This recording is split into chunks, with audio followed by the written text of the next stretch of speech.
I'm Dr. Dave Janda. Welcome back to the combined series of Operation Freedom Briefings and Dave versus the MSM. I'd like to thank you for joining me today. Thank you for networking this information to all those you know and love, because it's information they're never going to get through what I call the bought-off lamestream fake media. And by the way, I've been calling them that for over 14 years, since I started my radio show Operation Freedom in October of 2010. And those that know me and my family will tell you that I've been calling what some people out here in the People's Republic of Ann Arbor still call the mainstream media. I've been calling them the bought-off lamestream fake media since I first went to D.C. to work on healthcare policy as a consultant during the Reagan administration from 1988. And the reason is because they're bought off, they're fake, they're lame, and they are the media, and they're a tentacle of the syndicate, the deep state, the globalist cult, the whatever you want to call it, they're all same. And over the years, I've gotten a lot of blowback for that. But now that, the dogistas, led by Elon Musk, are exposing that, in fact, the government was putting hundreds of millions of dollars into the pockets through USAID and the like into the bought-off lamestream fake media to push a narrative that did not help any American, any person of the world, that it was purely propaganda, that put people in harm's way, that put our constitutional republic in harm's way. No, it has all been a con run by the globalist cult.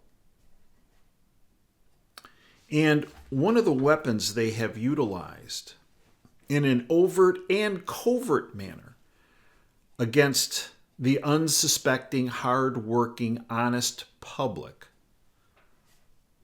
for at least 100 and some years has been using debt, D-E-B-T, to shackle and enslave and, frankly, destroy and kill people. And it's not an accident. It's not a coincidence. It's not from incompetence. It's willful and planned. I call it the debt virus. And it's had incredible, devastating effects across the board. And what jump-started it was the globalist cult, and I'll be kind, whore, Woodrow Wilson, back in 1913 in a complicit Congress right around Christmas, that passed the Federal Reserve Act, that allowed, which was truly unconstitutional, because remember, in the Constitution it said that our government created money that was based on gold and silver. It got, in that one fell swoop in 1913, handed to a group of independent bankers called the Federal Reserve that doesn't care about you or me or any American. They are not part of the legislative, judicial, or executive branches of the United States government. Yeah, they have federal in their name, just like Federal Express does. Are they government? No. It's marketing. And they took control of printing, can't even call it money, currency, printing fiat paper that over time became worth less to the point where it is currently worthless. One word. Jim McCarthy, in the book Money Spiders, The Ruination of the United States by the Federal Reserve, wrote the following. Quote, sneaky and underhanded, the Federal Reserve has been sucking the lifeblood out of the United States since 1913. Like a black widow spider, it weaves a web of corruption and deceit, unknown to its prey, the public. The Fed's bite is poisonous, deep, long-lasting, and brings financial upheaval and misery to every American. End quote. Yeah. In fact, if we look at the purchasing power of the U.S. dollar since the Federal Reserve took over the printing of the paper vapor currency, the purchasing power of the United States dollar since 1913 has depreciated, depending on who you read, between 96 and 98%. Not an accident, not a coincidence, not from incompetence. It's willful. And in the process, our country, through the fiscal side of the equation, through Congress, all globalists, whether they have an R or D after the name. Remember what I've told you for 14 years on the radio? One political party in Washington, the Republicans, owned and operated by a criminal syndicate. This is the opposition to all those that are looking at accountability and transparency in government, whether it's President Trump or Elon Musk or the Dogistas or whomever it might be. That's their opposition. And yeah, a lot of them have R's after their names. And a lot of them have D's after their name. They might as well all have a big G after their name, right? Globalist, because that's what they are. But right now, our country's in debt to the tune of $36 trillion. But that doesn't include the unfunded mandates and liabilities. That if you add it all up, it's a couple $100 trillion. We spend more on the interest on paying the debt than we do on national defense. Every empire, let's use that word, that has fallen into that trap, whether it's the Roman Empire or whatever it might be, has ended. Has ended. And the plan has always been that at a certain point in history, after the globalists, the deep state has positioned themselves in just the right fashion to create a controlled demolition of the financial system, and I use this visual purposefully, to plant ordnance, that being a debt virus, in these financial buildings so they implode into their own footprints. And that's where we are. A controlled demolition. That the cult members have pre-positioned themselves so that they're going to be just fine. And it's important that we not only get as many people out of the buildings and not send people into the buildings, but get them out of the buildings before it comes down, but also make sure that when they come down those buildings, as many people are protected as possible. And I think that's where we are right now with some of the measures we're seeing being taken by the Trump 2.0 administration. Ron Paul has recently said, 1913, the year that led to today's economic torture. Both the income tax and the Fed were created that year. The income tax made everyone's earnings the property of the government first. What the government allows people to keep is then relentlessly stolen by the Fed's induced inflation, depreciation of the purchasing power of the dollar. Not an accident, not a coincidence, not from bad decisions, not from incompetence, willful. And Janet Yellen, the fumbling, mumbling Secretary of the Treasury under the Biden installation operation, in her last official act, this is right before inauguration, Janet Yellen warns the U.S. will hit the debt ceiling one day after Trump inauguration. Late on Friday, January 17th, Janet Yellen, in what is almost certainly the last ever official announcement of her long and undistinguished political career, this through Zero Hedge, said that the U.S. would hit its debt ceiling the day after President Trump is inaugurated. And the Treasury will have to launch extraordinary measures to stave off the threat of a national default. Naturally, should the Treasury become unable to issue fresh debt and then run out of cash, because the Treasury, right, releases, if you will, creates bonds and bills, Treasury bills, that people buy, that creates cash that then goes into their coffers. But that cash has to be first created by the Federal Reserve, not the Treasury. And there's an interest charge on that in which the bankers always win. That's how it works. The U.S. government would be in danger of defaulting on some future obligations if they ran out of cash. Wall Street is already trying to handicap how long the U.S. government has before it's unable to pay its bills because of the newly reimposed debt ceiling. That so-called X date has been estimated by some strategists to be looming around July or August of 2025. Now look, if you want to address debt, we've got $36 trillion plus unfunded liabilities, as I mentioned to you, and mandates, a couple $100 trillion. People say, well, let's see, how can we get out of debt? Well, just think of it if you're in debt, your family's in debt. You say, well, we're going to grow out of this. We're each going to take an extra job in the family.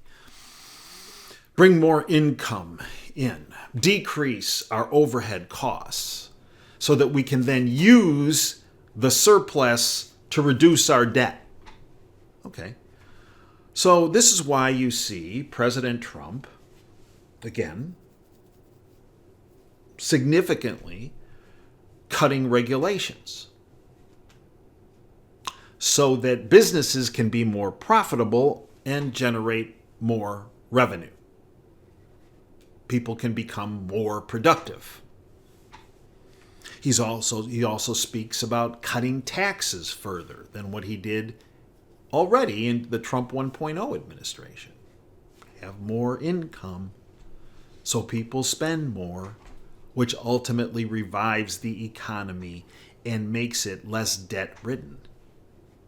He's also spoken about instituting, and he's signed off on a multiple, one of which was not just in his executive orders on January 20th, but on February 13th, he signed the reciprocal tariff executive order, where countries that have already been charging high tariffs on our exports, reciprocal tariffs, just say, I'll tell you what, if you have a 20% tariff on our items coming out of the United States going to, you name the country, then your tariff, although it's right now at 2% or 3%, is now going to be the same as what you charge us, 20% reciprocal. It's interesting by doing reciprocal tariffs, because it takes this whole thing about, you're not being fair. Well, wait a minute. Yeah, we are. If they're taxing our stuff, tariffing 20%, then we're going to do theirs 20%, right? So he talks about the external revenue service to oversee tariffs and generating enough tariffs to cover our costs. Well, actually, prior to 1913, with what Ron Paul spoke about the income tax being implemented, which was only supposed to be temporary, by the way, and only for the highest limits at just a couple percent. Look at what that morphed to. The revenue for the country was generated through tariffs prior to 1913. Now, you might say, well, the government was a lot smaller then. Yeah, it was. But what else is President Trump doing? Along with Elon Musk and the Dogistas, much to the chagrin of the deep state, they're blasting out cost-cutting measures, right? Billions. Tens of billions. In fact, hundreds of billions of dollars making the government smaller.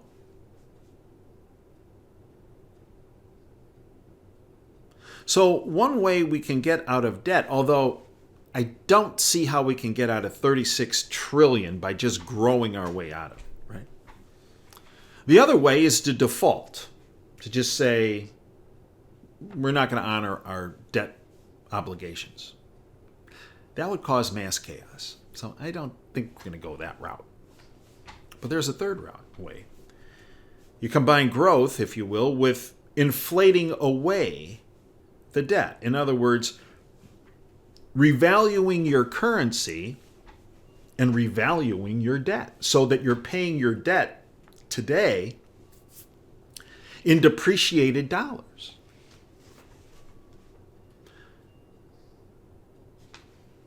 Well, how can you do that? I got some ideas on how I think they're going to do it, or in the process of doing it.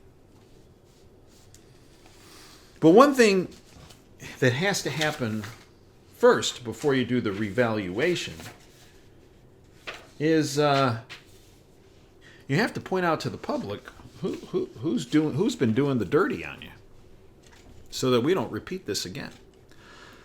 President Trump slams hawkish Fed for failing to stop the problem they created. Here's a start. Donald Trump, this from Zero Hedge, quote, because Jay Powell and the Fed failed to stop the problem they created with inflation, decreasing purchasing power of the dollar, I will do it by unleashing American energy production, driving down costs, right? Making it so that energy supplies are more plentiful and prices, supply demand, decrease of gasoline products, diesel products, you name it, natural gas products, nuclear energy products. By doing that, we make it the cost of goods comes down because the cost of the production and the transportation of those goods is reduced. Slashing regulation, rebalancing international trade, tariffs, and reigniting American manufacturing. But I will do much more than stopping inflation. I will make our country financially and otherwise powerful again. The Fed has done a terrible job on bank regulation. Treasury is going to lead the effort to cut unnecessary regulation and will unleash lending for all American people and businesses. If the Fed had spent less time on DEI, green energy, and climate change, inflation would never have been a problem. Instead, we have suffered from the worst inflation in the country, in the history of our country. So, as I said, he started executive order, right on January 20th on the tariffs. First he was talking 25% on Canada and Mexico, 10% on China. Gave it a bit of a hold, but then came in with the tariffs on aluminum and steel just to start things moving. And then on February 13th came in with the reciprocal tariffs, as I mentioned earlier.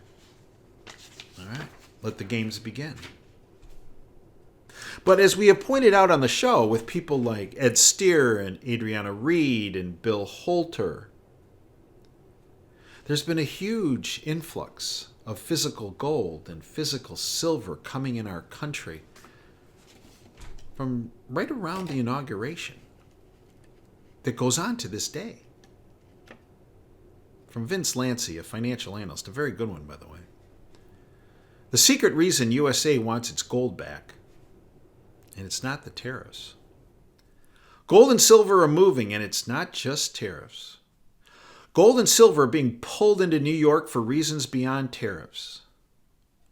We've labeled this phenomenon repatriation.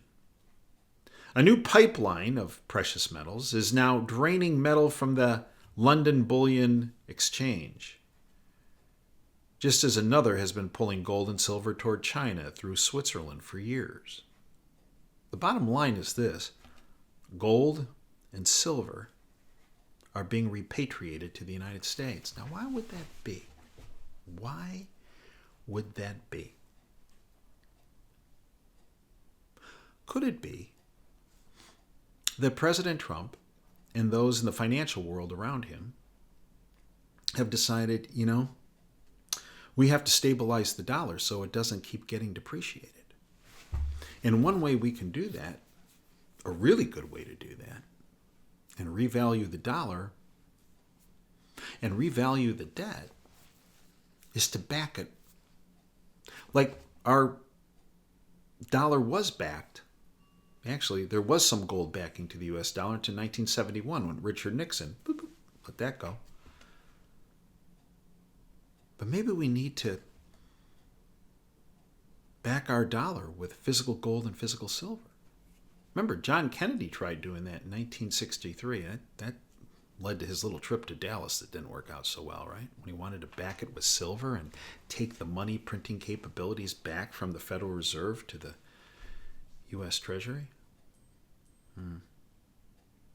Vince Lancy goes on, the same exact pattern can be seen in silver as well. Bank of America just last week raised the point that silver may become monetized again by central banks and sovereign wealth funds. London's role as the world's gold hub is fading. That model's breaking down. Basel III, that's where the Bank of International Settlements actually came in and said gold one is tier one top asset to be utilized on balance sheets as a top asset. That ultimately kicks in on July 1st, 2025, by the way. Deglobalization, central bank accumulation are reshaping the market. Nations are preparing to use their gold and silver in trade once again. I take you back to Donald Trump. He tweeted on July 30th, 2013, coming up on 12 years ago. Quote, the golden rule of negotiating. He is the negotiator in chief, right? He's known as the Godzilla of negotiating, right? The art of the deal. The golden rule of negotiating, according to Donald Trump. He who has the gold makes the rules. Yet you're not going to hear anything about all this repatriation of physical gold and physical silver and through the bought-off lamestream fake media. Are you hearing this on Fox Business News? Are you hearing this on what I call CNBS? Or in Barron's? Or in the Wall Street Journal? Or Bloomberg? Or of course not. Because they're nothing more than megaphones for the debt virus proponents. They don't want you owning gold, physical gold. They don't want you owning physical silver. Because why? Because it protects you. It protects your financial future.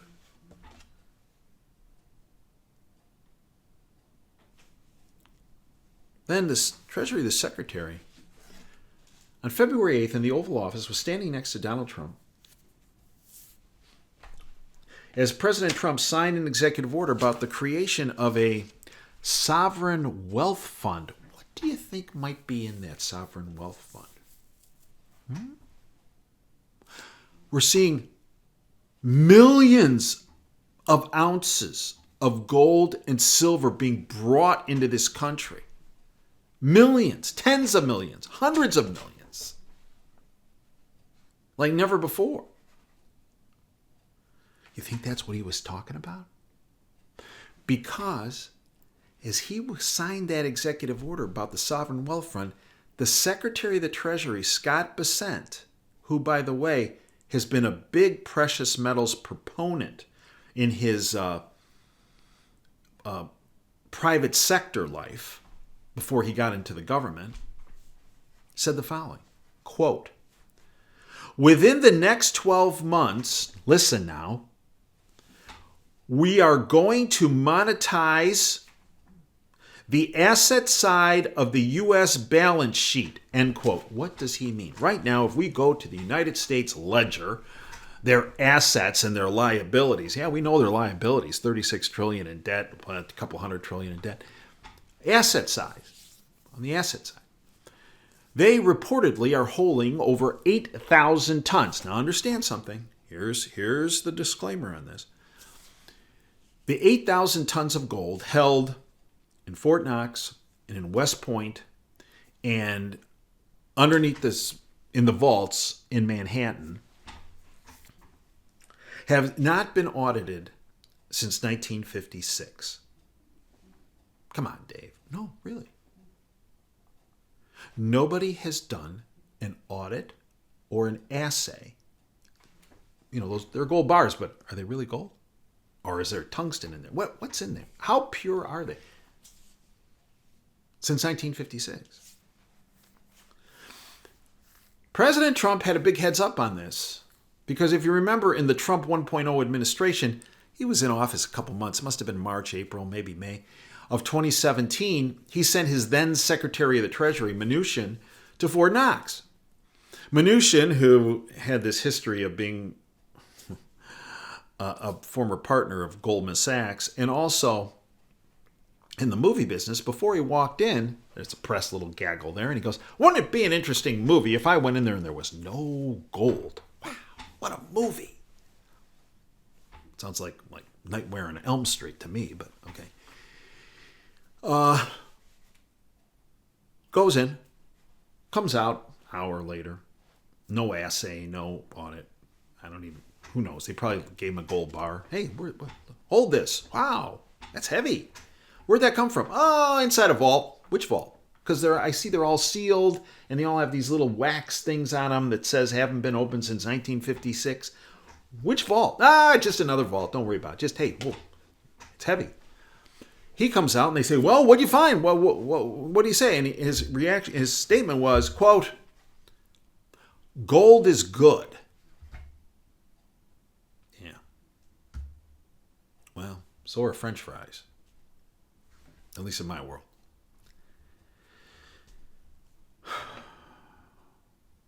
So, right now, gold on the U.S. books under assets is valued at $43 an ounce. Well, how much is, if we went out and bought an ounce of gold coin, how much is it now? $3,000. What? $3,000? Well, first of all, how did it go from 43 in 1933 when it was valued at that to 3,000? It's called what the Fed has done, depreciating purchasing power of the dollar. Boom.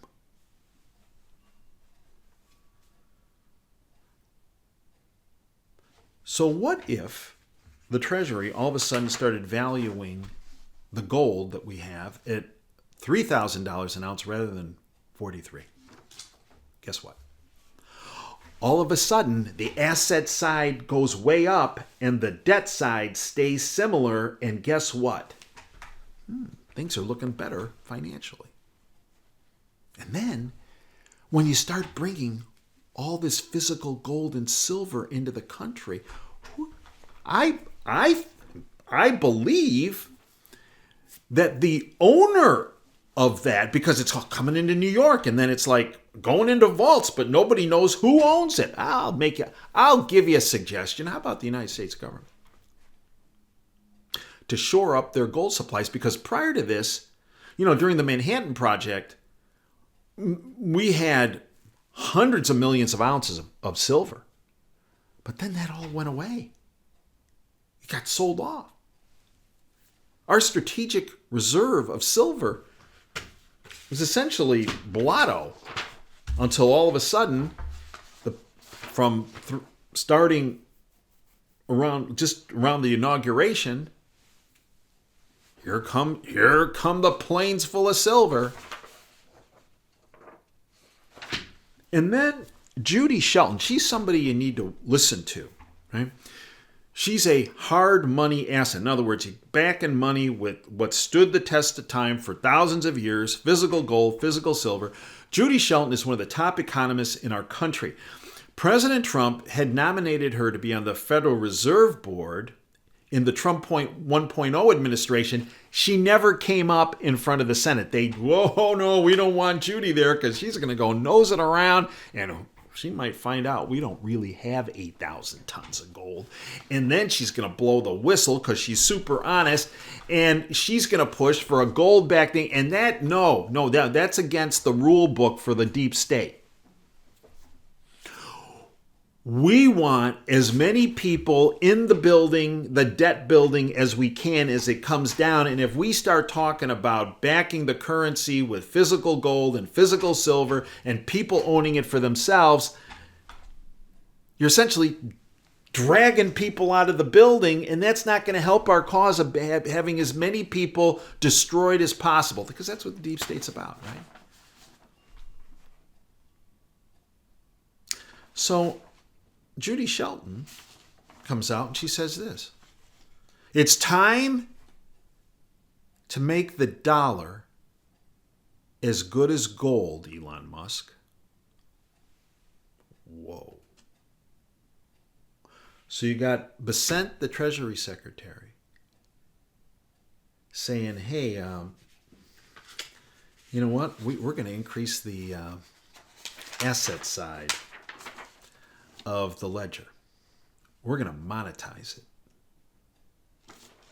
You got Judy Shelton saying this. And right after the election, actually, I went back in time.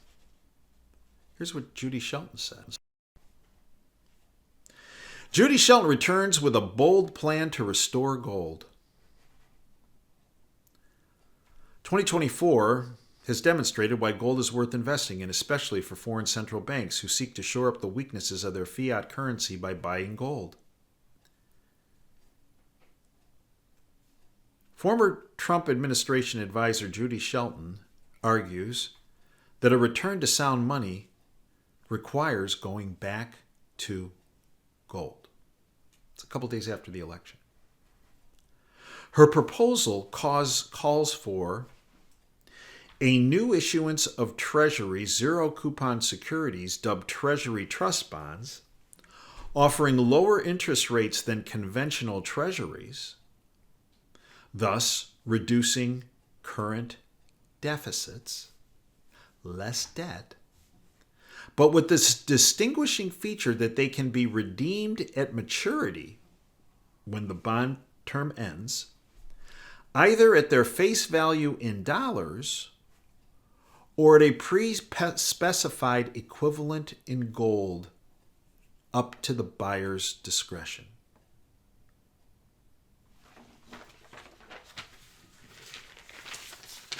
So to all those people that are saying, well, the reason why all this gold and silver coming into the United States is because people are trying to get ahead of Trump's tariffs, well, that might be a small component of it.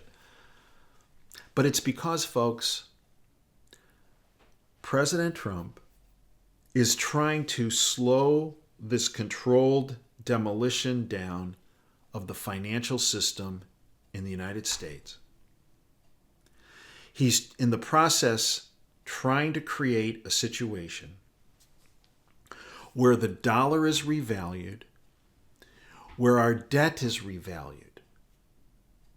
And do not be surprised if somewhere down the line, and a lot of big name economists have spoken about this, where to revalue the dollar, it's not just backing the dollar, but saying,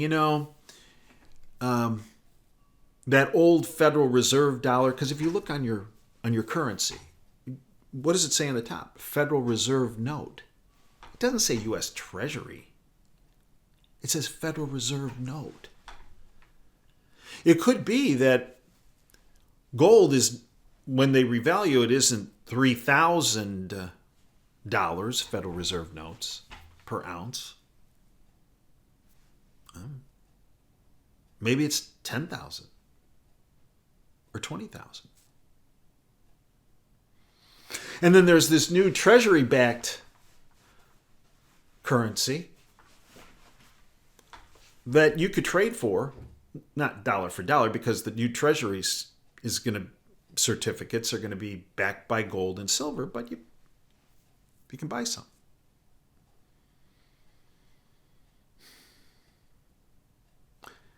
And we're going to pay all of our existing debts, the 36 trillion, in the old funny money, Federal Reserve notes, that have now been revalued for not just 3,000 an ounce like they were in February of 2025, but I don't know, 10,000, 20,000, 50,000, I don't know, name it. Big time economists have said in the future, your financial resources will be measured in not how many Federal Reserve notes you have in the bank, but how many ounces of physical gold and how many ounces of physical silver you own.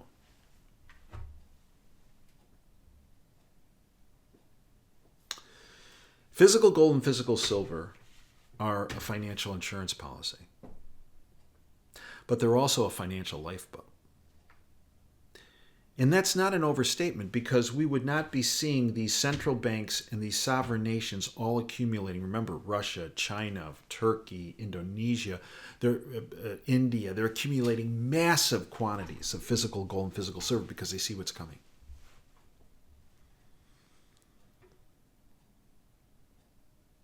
They're a lifeboat. You should take advantage of that before it's too late. I can't afford gold. I get it. But you surely can afford silver. You surely can at this point, before it gets revalued. Because in my humble opinion, and this is not financial advice, but in my humble opinion, we're seeing it. We're seeing it play out. The problem is 99% of people are oblivious to it because they're tuned into the bought-off lamestream fake media and the garbage they're spewing to get people on the wrong track. A person I've had on repeatedly in our videos who you, our listeners, have enjoyed is Adriana Reed. She's with a company called the Camino Company. They're the best and I believe most honest precious metals company. And I've dealt with them for many years. Camino, C-A-M-I-N-O, CaminoCompany.com. You can get their phone number from their website. Ask for Adriana when you call, and they'll do right by you. Physical gold and physical silver are a lifeboat. They're financial insurance. And some believe they're what our financial future, which will be placed on much firmer ground, are the future. I thank you for joining me today. Until next time, Dave Janda signing off. Dream big and dare to fail. Thanks for your time today.